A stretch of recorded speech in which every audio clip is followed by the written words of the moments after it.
In today's video, we're going to cover 10 things you should never do with your e-bike. Surprise! Your e-bike is not a submarine, meaning it does not want to be fully submerged in water. I am under the water. Please help me. While most e-bikes have some sort of waterproof rating, meaning they're fine to ride through the rain or splash through some puddles, you're never going to want to hurl it in a lake, for instance.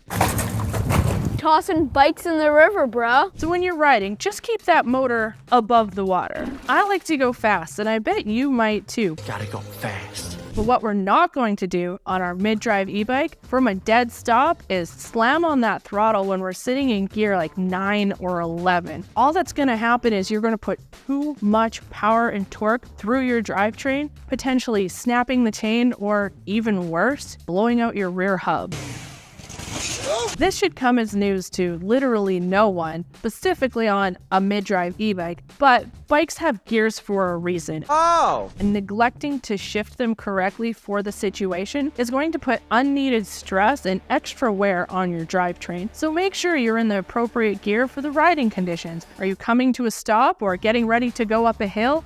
Make sure you're shifting into an easier gear. Picking up speeds on the flat, go ahead and shift to a bit of a harder gear. Neglecting to do so can put too much torque and power, adding unnecessary stress and wear. Maintenance comes with owning any type of bike, including an e-bike. On an e-bike, you're going to want to avoid as much as possible ever working on it upside down. Flipping it up over onto its handlebars with its tires facing up is not a great plan. Mostly what's going to happen there is you're going to scuff up your display and your brake levels and all that stuff on the cockpit. So avoid working on it inverted as much as possible. It's always better to be safe than sorry. If you need to move or transport your bike while you're not on it, power it off. If you're loading it onto your truck or off your truck or just moving it out of the way, turn the power off. The last thing anybody wants is an accidental acceleration and the bike takes off and out go your shoulders. It's no fun, so just take my word for it. Transport it, power it off. Be aware of your frame composition. More and more e-bikes are coming out with carbon fiber frames, and while they are lightweight and really neat, they do have their limitations. For instance, don't install a clamp-on kickstand on your carbon fiber frame. That clamp can actually damage and compromise the carbon fiber on the frame, and that cannot be repaired. We go over this in almost every video, over and over, and that's because it's so important. Don't neglect your battery. Now, I know I may sound a bit like a broken record. I go over this in a lot of videos. Don't store it near a heat source. Don't store it in the cold. Don't store it completely dead. Don't store it completely full. Don't store it in the damp, moist basement or garage. We have a few other videos on our channel that goes over the proper care and maintenance of your battery. And by storing it correctly and taking care of it, it will last you for years to come. When it comes time to do some e-bike maintenance, or maybe you're out on the trail and need to replace your chain, never work on your e-bike with the power on, particularly the drivetrain.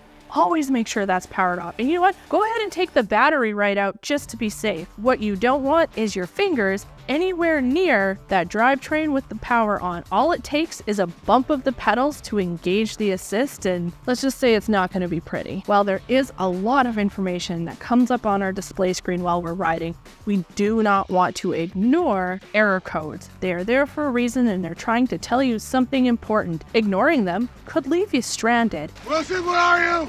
And no one wants to walk back. That's just no fun. If you see an error code, check your manual. We have a lot of resources on our help center that will help you figure out what that error code means and how to deal with it. We even offer video calls with our tech support team to walk you through troubleshooting. When transporting or doing maintenance or just generally working with your e-bike, avoid touching your brake rotors and your brake pads with the oils on them can contaminate them, meaning you're probably going to end up having to replace them. You also want to avoid getting any sort of like chain lubricant on it. If you're working on your chain and spraying it, don't spray anything on there. This is going to result in decreased stopping power, and that's not great.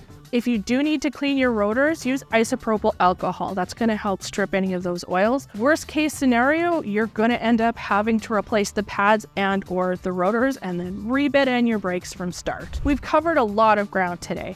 The key takeaway is to treat your e-bike with care. Thanks for joining me today. Go ahead and like and subscribe to keep up with all things e-bikes. Did I say e-bikes too much? I don't know.